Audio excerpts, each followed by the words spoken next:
எல்லோருக்கும் மாலை வணக்கம். இந்த நிகழ்வை முன்னில் நடத்தி வட்டார கல்வி அலுவலர் கல்யாணவேல் அவர்களுக்கும், தலைமை ஆசிரியர் நேசகுமாரி அவர்களுக்கும் பேர் ஞாபகம் வச்சிருக்கேன்,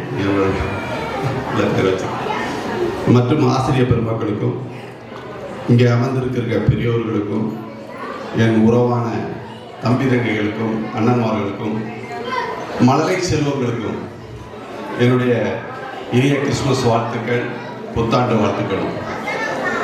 எனக்கு இந்த இடத்துக்கு வந்திருக்கும் போது ரொம்ப சந்தோஷமாக இருக்குது. எப்படின்னு கேட்டிங்கன்னா, நான் 11ஆவது வரைக்கும் தமிழ் மீடியத்தில் படித்து, அதுக்கப்புறம் மேலே படித்து பொறியியலாளர் பட்டம் பெற்று துறைமுகத்தில் பொது மேலாளர், அதாவது சீஃப் இன்ஜினியரில் ஒர்க் பண்ணி வேலை செய்து ரிட்டையர்ட் ஆகிருக்கேன் 2021.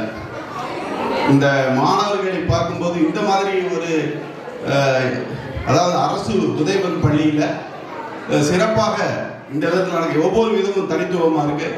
அதுக்கு இந்த பள்ளியின் தலைமை ஆசிரியை மற்றும் தம்பி ஸ்டார்வின் போன்றவர்கள் தான் அதில் தூணாக இருக்காங்கன்னு எனக்கு உறுதியாக தெரியுது.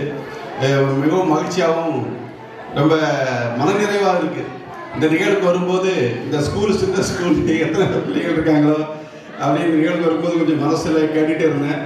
அந்த உணர்வு இருக்கிறது பார்க்கும்போது ரொம்ப சந்தோஷமாக இருக்குது.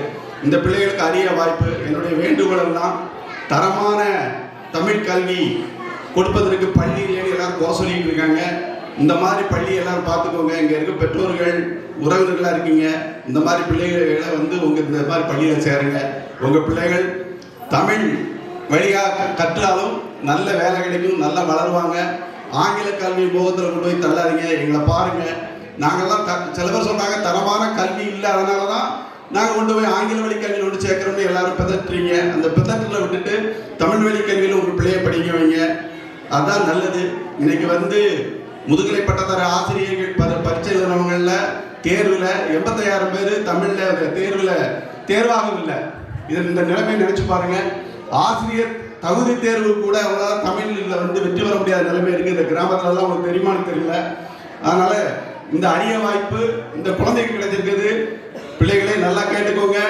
நீங்கள் எவராவது ஆங்கில வழி கல்வி அப்படின்னு ஏதாவது பேசுனாங்க, பிதற்றுனாங்கன்னா கவலைப்படாதீங்க. நீங்கள் தமிழ் வழி கல்வியை தொடருங்கள்.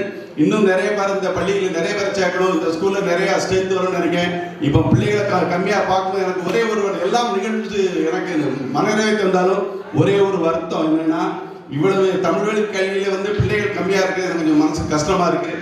இதில் நீங்கள் கேட்டுக்கிட்டு இருக்க பெற்றோர்கள், பெரியோர்கள், அண்ணன் தம்பி எல்லாரும் உறவுகள்லாம் புரிஞ்சுக்கிட்டு கொஞ்சம் உங்கள் பிள்ளைகளை எல்லாம் தமிழ் வழி கல்வி கொண்டு வாங்க. ஆங்கில கல்வி முகத்தில் போய் உங்கள் காசு பணத்தை வீணாக்காதீங்க. தமிழில் படித்தால் வேலை கிடைக்கும், மாற்றம் வரும். நான் அது அரசியலாக பேசுனா வேற மாதிரி போயிடும், அதனால் பேச விரும்பலை. அதனால் உங்களுக்கு பிள்ளைகளுக்கு எதிர்காலம் நல்லா இருக்குது. இங்கே உள்ள பிள்ளைகளை பார்க்கறது மிக்க மகிழ்ச்சி. இந்த நிகழ்வை நடத்திய தலைமை ஆசிரியை மற்றும் நிர்வாகம் மற்றும் தம்பி ஸ்டார்வின், என்னை அழைத்த ஸ்டார்வின் அவர்களுக்கும் நன்றி தெரிஞ்சிருக்கேன். இந்த வித்தியாசத்தை நான் பார்க்க முடியுது. நம்ம தம்பி ஸ்டார்வின், நாங்களாம் படிக்கும்போது எனக்கு 1ஆவது 2ஆவது டீச்சர்ஸ் எல்லாம் சிஎஸ்ஐ டீச்சர்ஸ் தான். அவங்களை எனக்கு நினைவு கொண்டு வந்தீங்க. எனக்கு மற்ற ஆசிரியர்கள்லாம் எனக்கு ஞாபகம் கிடையாது. எந்த கல்லூரி படிச்சிருந்தா கூட, பொறியியல் கல்லூரி படித்தா கூட 1-2 பேர் தான் ஞாபகம் இருக்கும். என்னுடைய 1ஆம் வகுப்பு 2ஆவது ஆசிரியர்களை நான் இன்னும் மறக்க மாட்டேன். அவங்க எந்த வழி நெறிப்படுத்தினாங்கன்னு. எங்கன்னா உங்கள்கிட்ட கொடுத்துருக்கிறது ஒரு களிமண், அதை உருவாக்கி நல்ல வடிவத்துக்கு கொண்டு வரக்கூடிய ஆசிரியர் பெருமக்கள் தான். இந்த தரமான கல்வியை கொடுக்கக்கூடிய ஒரு தமிழ் வழி கல்வி, அரசு உதவி பெறும் கல்வி, இந்த தரத்தில் இந்த மாதிரி ஒரு தெளிவாக சிறப்பாக ஒரு சிபிஎஸ்சி ஸ்கூலு, மெட்ரிக் ஸ்கூல் தான் இந்த மாதிரி சிறப்பான ஒரு நிகழ்வு நடத்துவாங்க. அந்த மாதிரி சிறப்பான தம்பி எல்லா நிர்வாகிகளும் தம்பி நடத்துகிறாங்க. திரும்பவும் சொல்கிறேன், எனக்கு கொடுக்கப்பட்டது 3 நிமிஷம் தான். நான் நிறைய பேசக்கூடியவன். நேரம் கேட்டு நான் சுருக்கமாக முடிச்சுக்கிறேன். வாழ்த்துக்கள், எல்லோருக்கும் நன்றி.